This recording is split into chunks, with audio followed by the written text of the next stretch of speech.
अगर मैं आपसे कहूं कि दिग्वेश राठी के सेलिब्रेशन का आखिर असली मीनिंग क्या है और किस लिए वो सबका पत्ता काटते हैं विकेट गिरने के बाद, तो आपका क्या जवाब होगा? असल में इसका खुलासा हो चुका है और ये खुलासा कोई और नहीं बल्कि आपके दिग्वेश राठी साहब ने किया है। क्योंकि फिलहाल अभी आपकी एलएसजी भले ही बाहर हो गई है, लेकिन इससे पहले के जो मैचेस थे उन मैचेस के अंदर आपके दिग्वेश राठी ने डरते डरते एक फैंस आकर पूछ लेता है कि सर, आपके ये सेलिब्रेशन नोटबुक का जो आप जमीन पे इस तरीके से नाम साइन कर देते हो, उस साइन का मतलब क्या है और आप क्यों करते हो? और इसका जवाब कोई और नहीं बल्कि आपके दिग्वेश राठी साहब ने खुद दिया है। आइए जानते हैं कि ये दिग्वेश राठी के साइन करने का पीछे की वजह क्या है और दिग्वेश राठी जब साइन करते हैं तो इनके लिए फाइन क्यों कटता है। क्योंकि काफ़ी ऐसे सारे खिलाड़ी हैं जो कि अपना सेलिब्रेशन अलग अलग तरीके से करते हैं, लेकिन ये बंदा जब सेलिब्रेशन करता है तो फाइन क्यों कटता है और अभी तक कितने फाइन कट चुके हैं और इनकी कमाई कितनी हुई होगी। और इस बंदे के पीछे का जो मास्टरमाइंड गेम है वो भी आपको समझ में आएगा। ये फाइन के लिए नहीं, किसी और चीज़ के लिए साइन करता है। सबसे पहली चीज़, आपके एलएसजी के दिग्वेश राठी साहब जिन्हें 30 लाख के अंदर एलएसजी के अंदर लाया गया था, सोचा गया था कि हाँ भाई चलो एक स्पिनर बॉलर आ जाएगा, लेकिन ऐसा स्पिनर बॉलर आ जाएगा ये किसी ने भी नहीं सोचा था। बीसीसीआई ने भी नहीं सोचा था कि एलएसजी को नेक्स्ट लेवल पर ले जाने का काम एक 30 लाख का जो खरीदा गया खिलाड़ी है वो कर देगा। असल में इसने पंजाब किंग्स के खिलाफ देखोगे इस तरीके से नोटबुक सेलिब्रेशन किया। कभी कभी प्रियांश आर्य को, अन्य खिलाड़ी को जब आउट करता था इस तरीके से उनके सामने जाकर साइन करके आ जाते थे, जिसकी वजह से कभी कभी आपके बीसीसीआई ने इनके पीछे कुछ फाइन भी लगाया और कुछ मैचेस के लिए सस्पेंड भी किया। अब इनके पीछे की वजह जानने से पहले इनके पीछे का इतिहास समझना काफ़ी ज़्यादा जरूरी है। असल में आपके दिग्वेश राठी साहब जब डोमेस्टिक मैचेस खेलते थे ना, तो उस डोमेस्टिक मैचेस में भी ये साइन का सेलिब्रेशन जरूर करते थे, पत्ता काटने का सेलिब्रेशन करते थे। और यहाँ इंटरनेशनल मैच यानी कि आईपीएल मैच के भी अंदर करते हैं। अभी तक आपके दिग्वेश राठी साहब को कितनी बार फाइन लगी है पूरा का पूरा आपके पास कच्चा चिट्टा है। ये देख सकते हो 1 अप्रैल को यानी कि जब आईपीएल की शुरुआत हुई थी उसके 10 दिन बाद ही इनके ऊपर फाइन लग गया था।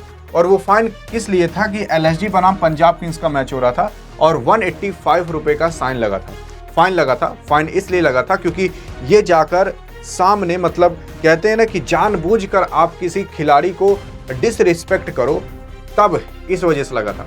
देखो, अगर आप अपना सेलिब्रेशन किसी भी तरीके से करो उससे कोई फर्क नहीं पड़ता बीसीसीआई को न किसी टीम को।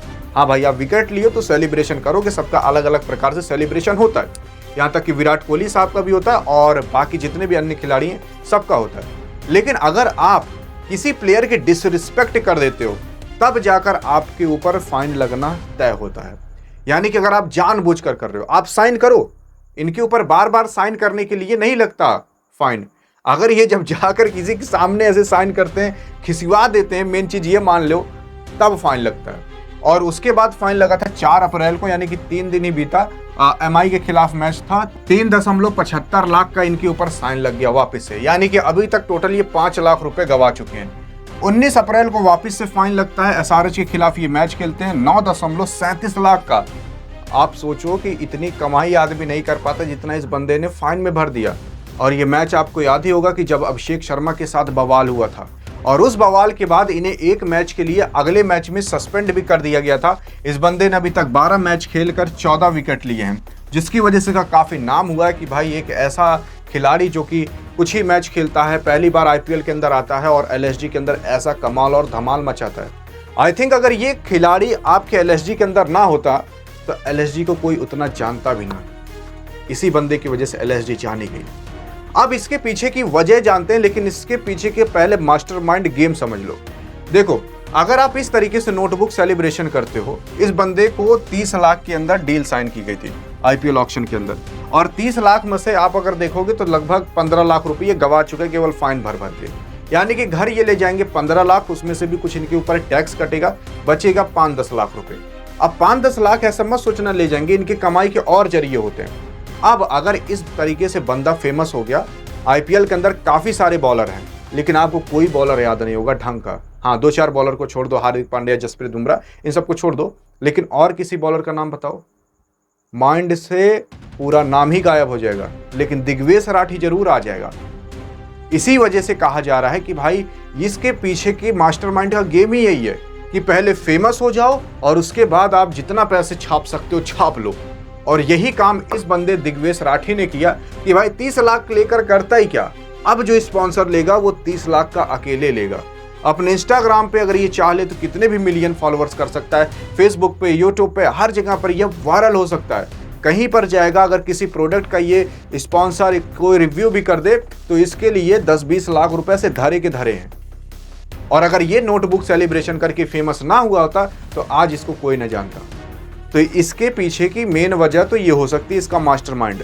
लेकिन जब इससे पूछा गया कि भाई ऐसी कौन सी और वजह है जो इसने अपने मुंह से बताई, दिग्वेश राठी ने कहा, जब इनसे एक फैंस ने पूछा आकर, कहा कि देखो यार, मैं जब डोमेस्टिक मैच खेलता था, मैं जब कहीं भी अन्य जगह खेला हूँ, मैं एक नोटबुक ले जाता था और नोटबुक मैं यहाँ IPL में भी लाता हूँ और अभी तक मैंने जितने विकेट लिए हैं उस विकेट को मैं मतलब साइन करके नाम लिख देता हूँ। और नोटबुक में जब मैं नाम लिखता हूँ, कब लिया था, किसका विकेट लिया था, सबका नाम लिखता हूँ। और ये चीज़ मुझे मोटिवेशन देता है कि भाई आगे चलकर मैं और विकेट ले सकूँ और अच्छी प्रैक्टिस कर सकूँ।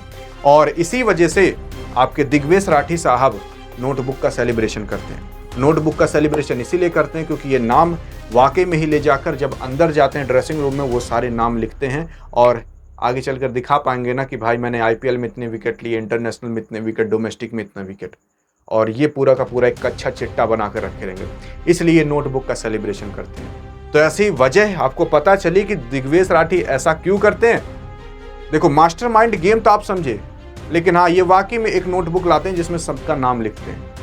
क्या इससे स्मार्ट बंदा आपको कोई दिखेगा? भले इंग्लिश बोलने नहीं आती, लेकिन इंग्लिश वालों को पछाड़ कर रख देगा। और इसीलिए दिग्वेश राठी है। एक मैच में सस्पेंड होकर लाखों लोग की नज़र में तो गड़ गया। इसलिए कहते हैं कि अगर फेमस होना है तो इसकी तरह हो सकते हो। बाकी बहुत से लोग IPL में आए और चले जाएंगे, किसी को कोई जान ही नहीं रहा, लेकिन इसको लोग सदियों तक याद रखेंगे। अगले साल देखना इसका और क्रेज़ होगा। बाकी मास्टरमाइंड गेम और सारी चीज़ें पता चली हो तभी लाइक करना, वरना मत करना। और दिग्वेश राठी के फैन हो तो कमेंट बॉक्स में जरूर तहलका मचाना, देखते हैं कि मचा पाते हैं कि नहीं। बाकी अधिक जानकारी चाहिए इस IPL के प्लेऑफ से संबंधित तो बगल में क्लिक करके देख सकते हो। तब तक के लिए जय हिंद और जय भारत।